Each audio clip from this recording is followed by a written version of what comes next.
السلام ورحمۃ اللہ وبرکاتہ۔ اللہ رب العالمین خیر و عافیت میں رکھے۔ سوال یہ تھا کہ جزء و رفع الیدین امام بخاری کی کتاب میں عبداللہ بن مسعود رضی اللہ عنہ سے رکوع جاتے وقت رفع الیدین ثابت ہے؟ اس کا جواب یہ ہے کہ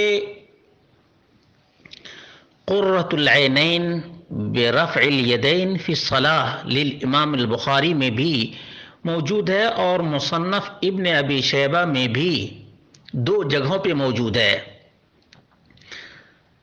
ایک تو 188 نمبر کی روایت ہے، عبداللہ بن ادریس عن عاصم بن قلیب عن عبد الرحمن بن الاسود عن علقمہ عن عبداللہ بن مسعود سے قال علمنا رسول اللہ صلی اللہ علیہ وسلم الصلاۃ، اللہ کے رسول صلی اللہ علیہ وسلم نے ہمیں نماز سکھائی، فکبر تکبیر کہی، ورفع یدیہ اور رفع الیدین کیے، ثم رکع فطبق یدیہ بین رکبتیہ، پھر رفع الیدین کرنے کے بعد رکوع میں گئے تو دونوں ہاتھوں کو دونوں گھٹنوں کے درمیان انہوں نے تطبیق کیا۔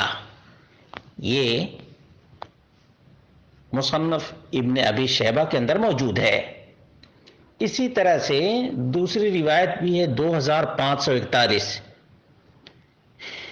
حدثنا ابو بکر قال حدثنا ابن ادریس عن عاصم عن عبد الرحمن بن الاسود عن علقمہ عن عبداللہ قال علمنا النبی صلی اللہ علیہ وسلم فکبر ورفع یدیہ ثم رکع فطبق یدیہ بین رکبتیہ، کہ اللہ کے رسول صلی اللہ علیہ وسلم نے ہمیں نماز کا طریقہ سکھایا یا نماز سکھائی تو تکبیر کہی اور رفع الیدین کیا، رکوع میں گئے اور دونوں گھٹنوں کے بیچ میں اپنے دونوں ہاتھوں کو رکھے۔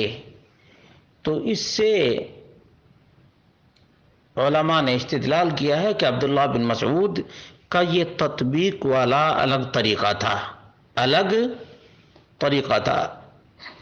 امام بخاری نے روایت نمبر 32 ہے مکتبہ شاملہ کے اعتبار سے، اس میں ہے کہ حدثنا الحسن بن ربیع حدثنا ابن ادریس عن عاصم بن قلیب عن عبد الرحمن بن الاسود حدثنا علقمہ ان عبد اللہ رضی اللہ عنہ قال علمنا رسول اللہ صلی اللہ علیہ وسلم الصلاۃ فقام فکبر ورفع یدیہ ثم رکع فطبق یدیہ جعلهما بين ركبتيه فبلغ ذلك سعدا فقال صدق أخي قد كنا نفعل ذلك في أول الإسلام ثم أمرنا بذلك بهذا قال البخاري وهذا المحفوظ عند أهل النظر من حديث عبد الله بن مسعود۔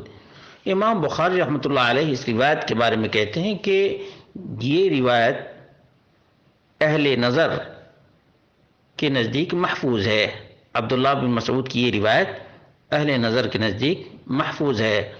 جو روایت ہے کہ ایک ہی مرتبہ انہوں نے رفع الیدین کیا وہ محفوظ نہیں بلکہ ضعیف ہے، جیسا کہ عبداللہ بن مبارک نے ذکر کیا ہے۔ عبداللہ بن مبارک نے کہا ہے کہ یہ روایت ضعیف ہے، یہ درست نہیں ہے۔ بعض لوگ کہتے ہیں کہ عبداللہ بن مبارک امام ابو حنیفہ کے شاگرد ہیں، تو ان کے شاگرد ہی نے خود اپنے استاد کی روایت کو ریجیکٹ کر دیا اور کہا کہ یہ ثابت ہی نہیں ہے، یہ صحیح ہی نہیں ہے عبداللہ بن مسعود سے۔